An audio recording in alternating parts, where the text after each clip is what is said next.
Hey shooters, welcome to part 2 of our series. Today we're going to give you the recipe for a perfect shot. What that involves is we're going to go through and we're going to set up our camera. Number one, I'm going to share all the settings that I use day to day. And number two, we're going to talk about how to nail exposure using those settings. So stay tuned, this is going to be a great one.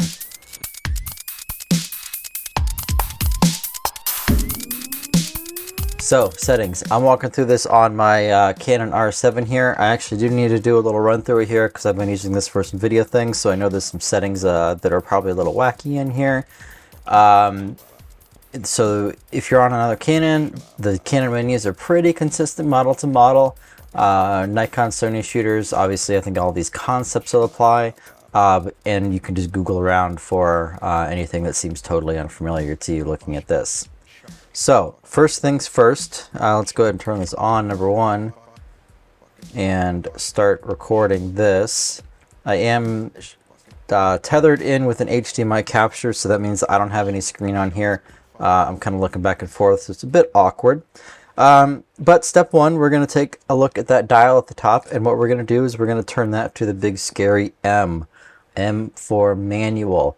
So one, you actually need to do that to even get to some of the settings, because if you're in automatic mode, Canon hides a bunch of the settings because if you're shooting in auto mode, you probably have no business touching them. But number two, I'm going to push you to shoot in manual. I know a lot of people think that for sports, maybe you can get away with shutter speed priority. Maybe. I think that advice is really holdover from kind of the film era, where you put a film speed in your camera and obviously you're not changing that shot to shot. So the only other variable you had to change was the aperture. That's not true anymore. So we can really keep creative control of our photos by using that aperture and using that shutter speed to get the look and feel that we want with the appropriate level of motion, the appropriate level of depth of field, and then let the ISO do the work in terms of nailing the exposure.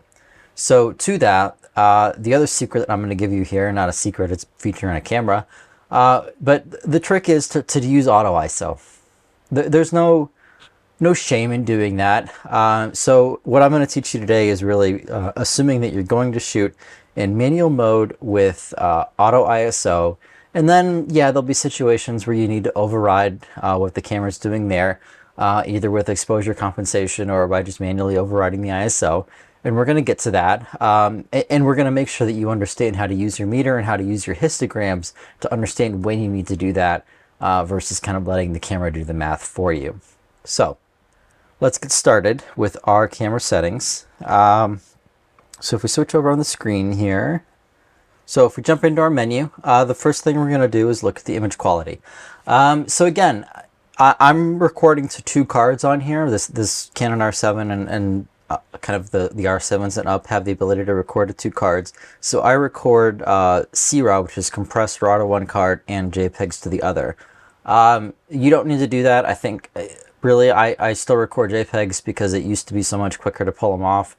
So if I wanted to pull something off day of, I could do that pretty quickly. I think those days are probably behind us, and I'd be okay just recording RAW to both cards for redundancy. If you're only recording to one card, I would just say, especially if you can do a compressed RAW, do that. Again, I'm really going to push you to shoot RAW. The assumption is that you're going to edit the photos, and that's actually going to be the topic of our next video, so hold on to that. But the days of really saying you're going to have a JPEG on here, pull it off and be ready to send it out, just throw that idea away, assuming that you're going to be doing some post-processing. So to that, you may as well shoot RAW. And with the compressed RAW, there's less of a drawback in terms of file size, so a great option. Not much else we're going to touch on here. I'm going to try to skip over the things that I'm pretty sure are the default settings. The dual pixel RAW, obviously that's not applicable for sports. We're not going through and processing those individually. So another thing we actually will set, since we're using auto ISO, is the ISO speed range. So I'm not sure what the default is on this camera, but you'll have to take a think about what range you want to use. So basically the range that you're letting the camera go within. So on this camera, I know I can shoot to ISO 6400 and be okay. It's a little noisy, especially if I have to bring the shadows up. you'll start to see some noise, but I'd rather do that than just not have a shot.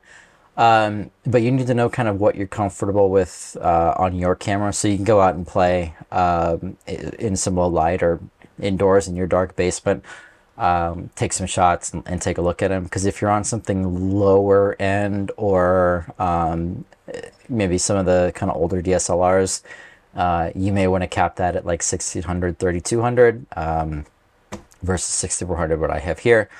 Again, that's the auto range. So this I don't touch. I have the whole ISO speed range available for manuals. So if I do go in and no, I just absolutely am in total darkness, but I really want the shot, I can go beyond the 6400. The highlight tone priority, that's an interesting feature, and I know there's a different name for it in the other brands, but essentially it's going to try to keep you from blowing your highlights. Really, all it's doing under the covers is underexposing just a little bit and then lifting the shadows to kind of match what the midtone would otherwise be. So if you're shooting raw, I would say don't bother with this. Just let you handle that in post, number one. And number two, again, in the end of the video, we'll make sure that you're not actually blowing those highlights. If you're shooting JPEGs for whatever reason, I will judge you, but you might actually play with this a little bit because you don't necessarily have that same editing latitude. So it is a little bit of a safety net there. Again, all it's doing though is really something you could be doing in post, assuming you don't totally blow your highlights.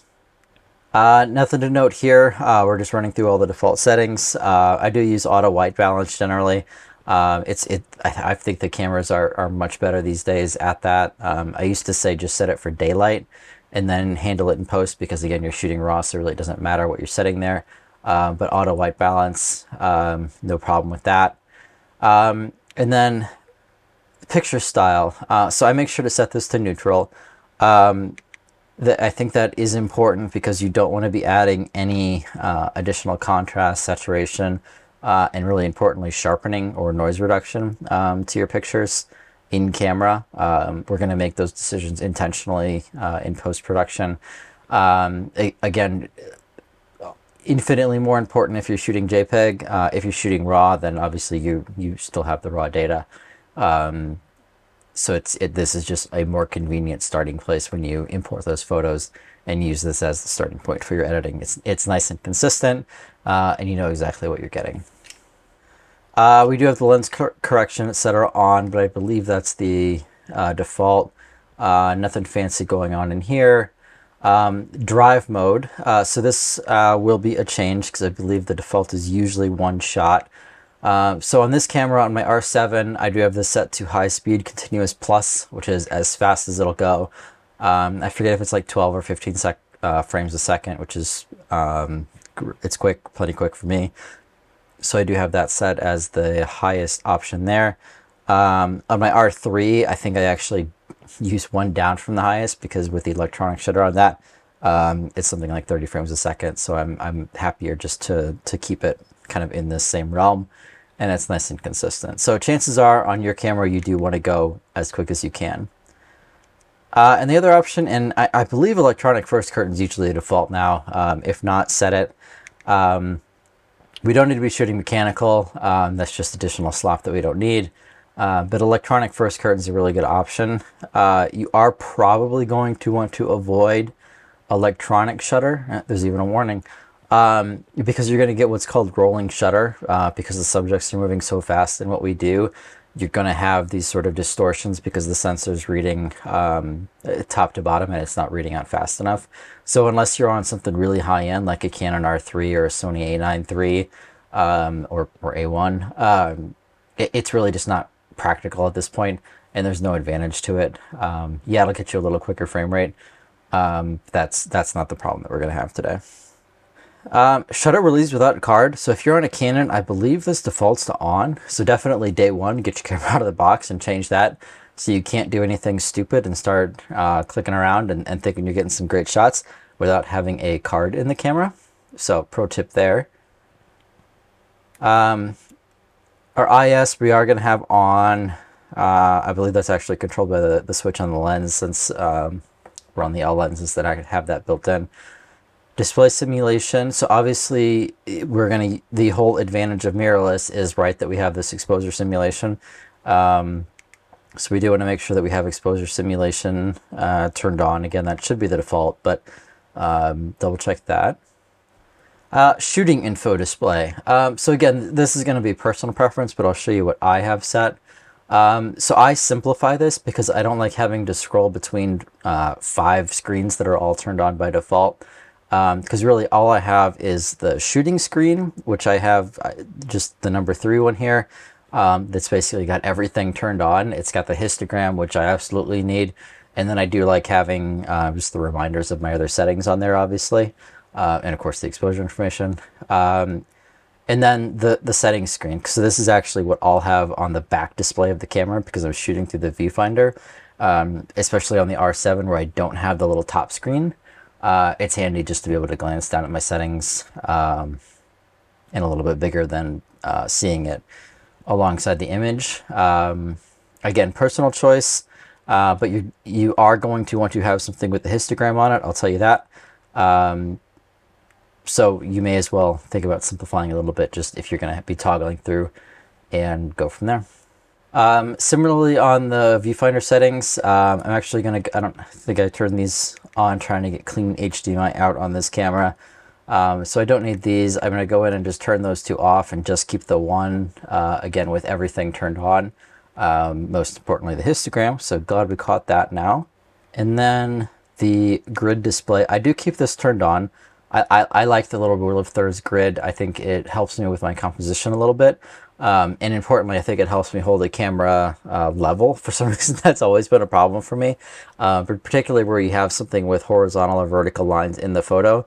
And if it's something like fencing where it's not actually level, but you want to be sort of visually level to that, it's a little bit of a cheat to help you with kind of your layout and composition there. So I do keep that on, and I would think about doing that. Histogram set to brightness, pretty sure this is the default, but we will keep that on as the histogram is very important to us. I believe the rest of these are defaults. I may have this turned. No, I actually don't. That's set to power saving, which is fine. I'm actually going to turn that up to smooth though, because I find the viewfinder on the R7 being a little jagged without that. And again, these are video settings. We're not going to touch this. If I use video, I usually switch to the explicit video mode on this camera, so these aren't really doing anything anyway. So that's our basic shooting. Step 2, autofocus. So this shooting sports is going to be the number 1 thing. We need that 100% reliable when something's happening. We can't be missing a shot because our autofocus is doing something wacky or you know, locked onto the kid staring back at us for whatever reason. So let's take a look at this. I'll start out. I'm probably doing something a little bit different than maybe I'll recommend everyone do. You're certainly welcome to try it, and I'll actually maybe I'll put up another little video on how I have just this piece set up. I use dual back button autofocus. So 2 things on that. Number 1, that means I'm not focusing with the shutter button. I'm using the AF on button on the back of the camera to start autofocus, and then the shutter button is just taking the picture the second I touch that. Number 2, I have 2 different buttons programmed for autofocus. So I have the AF on button that is doing our sort of, I'll call it like the default autofocus here with how we have this set up. And then I use the AE lock button, the asterisk button, as a secondary autofocus. And I'll have that one set up differently with usually a single point. So it's super reliable, and I know exactly where it's going to go. So if I'm doing something where I want it intentionally misfocused on, you know, a crowd shot of people going by, or on some branding of people going by, or if it's just a really critical shot, I'll have that on a single point where I'm in 100% control of that and it's not doing anything else. But for the default settings, let's run through that. The AF operation, definitely set that to servo. I'm blanking on what it's called on Nikon because I know they don't use that term. But you're going to be in servo 100% of the time because we want it to automatically track if someone's locked onto us coming at us or across, whatever. We want it to continually focus throughout our kind of burst of shots, etc. AF area, here you're going to have some decisions to make. Let me just go into one of them. So I actually I've gone back and forth right now, because I was using this alongside my R6, which doesn't allow the original R6, which doesn't allow mixing eye tracking with the individual modes, only the whole area. I have this set up as whole area so it matches that. I may change this. I may go back to the single point or expanded, but let's just say we're going to keep it at whole area right now, because I do think it's the easiest to set up and to use functionally. We're going to have subject tracking on, so that's going to, once we have something locked on from that autofocus, it's going to keep that in focus for as long as we keep the autofocus active. Subjects to detect people, I think that is the default, and we're going to have eye detection on. That's really going to help make sure that, particularly if we're on a long lens that has a fairly shallow depth of field, it's going to make our pictures look razor sharp, because your eyes are going to go right to their eyes, which will be 100% in focus. Switching track subjects 1, I think that's the default as well. So our servo AF, you have some settings here that control kind of how sticky it is. So I keep that set to case 2. I would say, I think the default is auto, which is also fine. I like case 2 because it's just a touch stickier in terms of something coming between them. So if you're tracking someone, if you're in a mountain bike race and you have some people going through trees, your autofocus is liable to grab one of those trees, or someone in the crowd, whatever. So this will make sure that it's just a touch stickier once we have them locked on and they go behind something and come back out. Default settings, not going to mention anything there. This one I do change, so the linked autofocus point, that's off by default, which is a bit obnoxious. So that means that for the mode where I do use a single point, it'll actually have a different set of points for sort of our portrait versus landscape mode.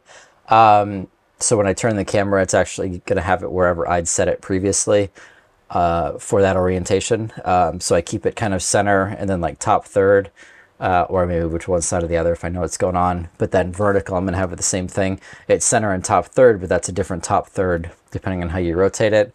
So if you're going to get to a point where you want to use single point or expanded area, I would definitely turn this on, because it gets a little wacky if you have a point set and then rotate the camera. We're not using any of these. Obviously, we're not doing any manual focus, not practical to do. And I'm very rarely ever overriding focus these days, where I'm grabbing the focus ring because the camera's done something I don't like. Onward to our playback. So there's not much we're going to change in here.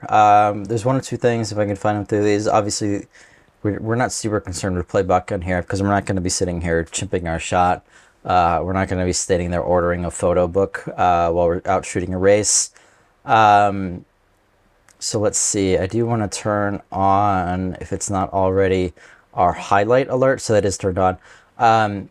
So that means that if we blow a highlight, meaning it's just totally overexposed, no information left, nothing, no post we can do to save it, it's going to blink on the screen. It's only going to blink if you actually review the image, so obviously it's something you have to pay attention to. But I do make sure that's on. I like the autofocus review point on as well when you're looking at an image. So that's going to tell you what it was trying to focus on when you took the picture. I think that's handy in reviewing, especially if you're trying to get like some branding shots real quick. Airplane mode on, so either airplane mode on or turn the Wi-Fi off or whatever, extend your battery life a little. If you're not actively using the Wi-Fi, it will kind of run your battery down pretty quick. So definitely just remember how you set it. So if you're using it on intentionally, turn it on after, or if you're going out to shoot for the day, pop your battery in and then have that review of, put your battery in, make sure your time's set, reset your card, turn airplane mode on. Other settings, I don't know what you call this, the wrench area here. Obviously this is where we set the time. You can do that through the app as well. If you're shooting with multiple cameras, definitely set your time appropriately. I do have custom file numbering because I have it prefixed with what I call each camera. So I can tell if I'm bringing in a couple cards from a couple different cameras. It's just a little easier to sort through. So if you want to give your camera a nickname or whatever, great. If you're only shooting with one camera, not super necessary. Turn your beep off. For the love of God, turn your beep off. No one wants to hear your camera beep. And I don't believe we have anything else turned on here. There's a couple other kind of things. So we do use custom shooting modes, and they're pretty important to me because I want to be able to know exactly where my camera's at when I turn it on or set it to a custom mode.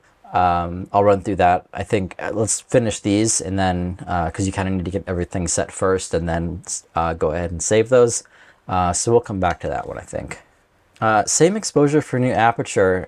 This is an interesting setting. If you're using auto ISO, it's less relevant, but if you are going totally manual, this will keep your exposure the same as you're zooming in if you have a variable aperture lens. This is fixed f4.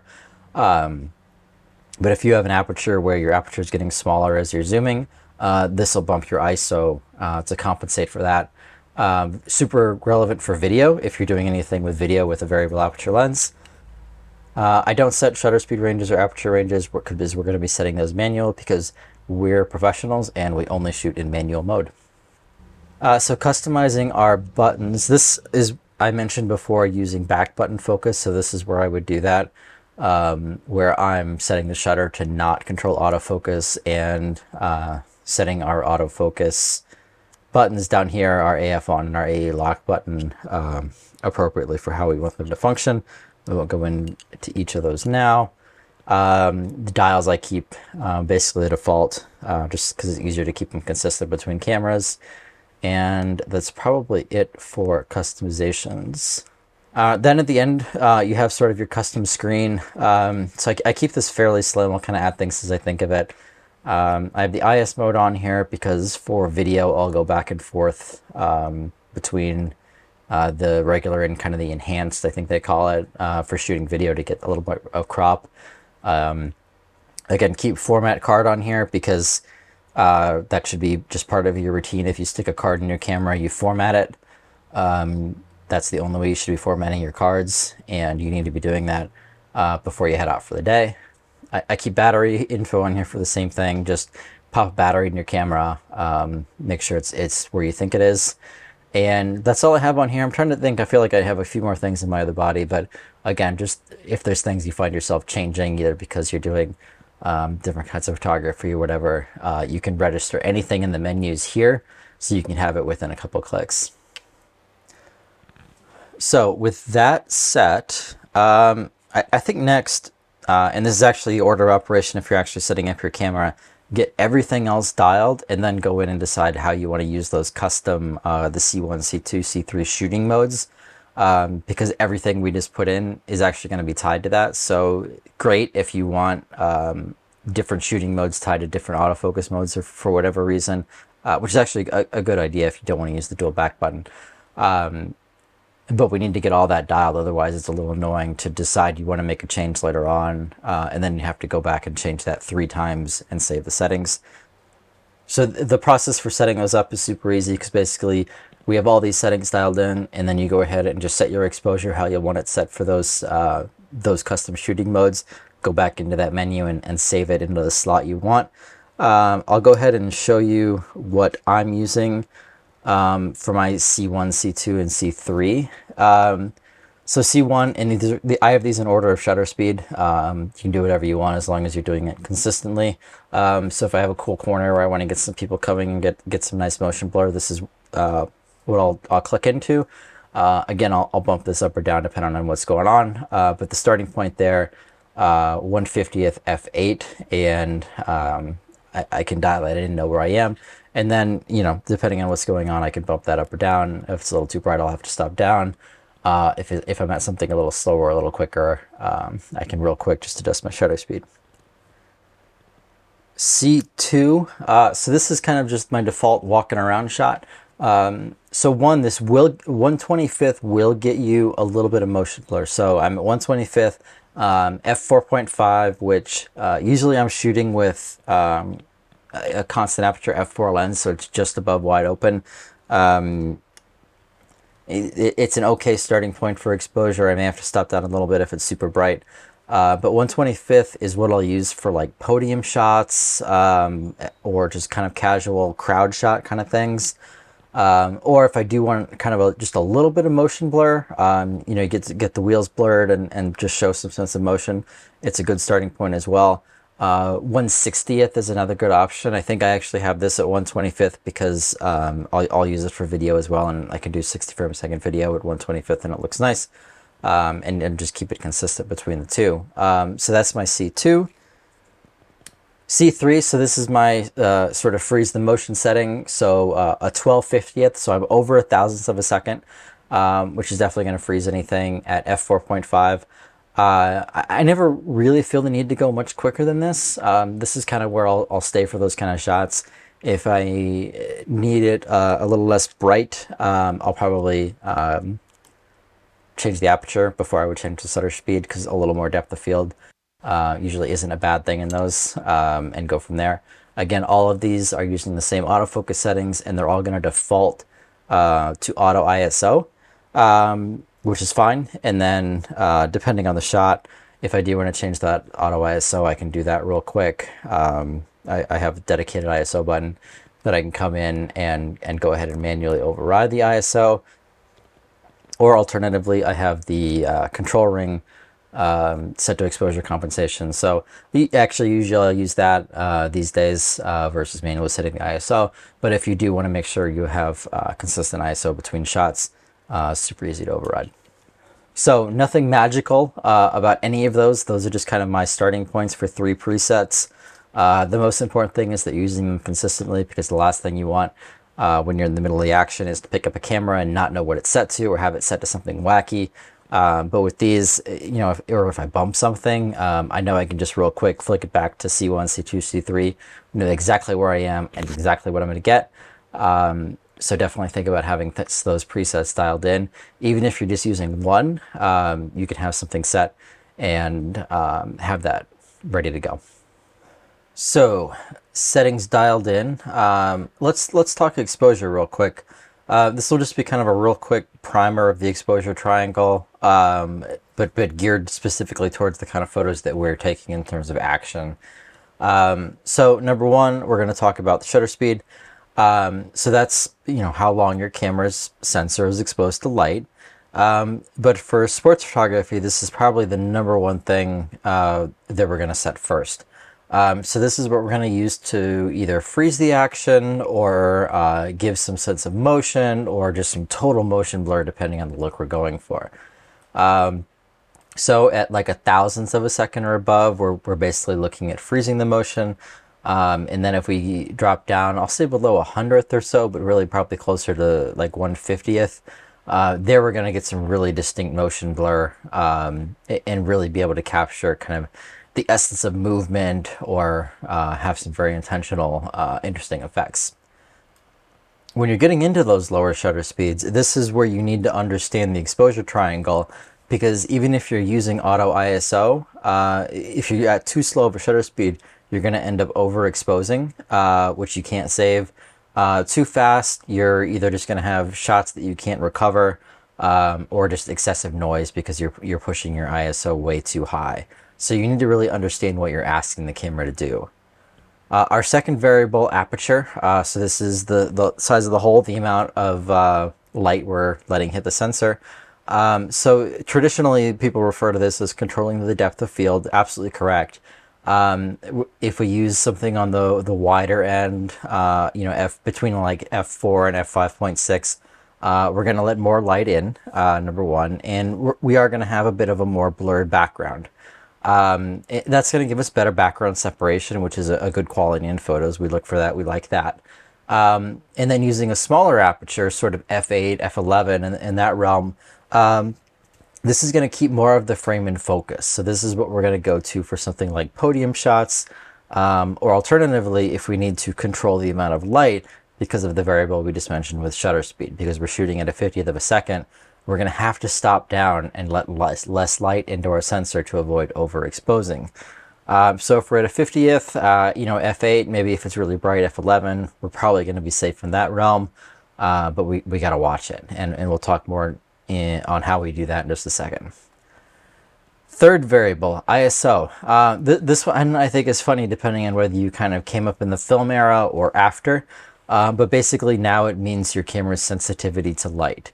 So adjusting the ISO is going to help us achieve the right exposure without having to change any of those other variables that are actually affecting kind of the artistic quality of our image.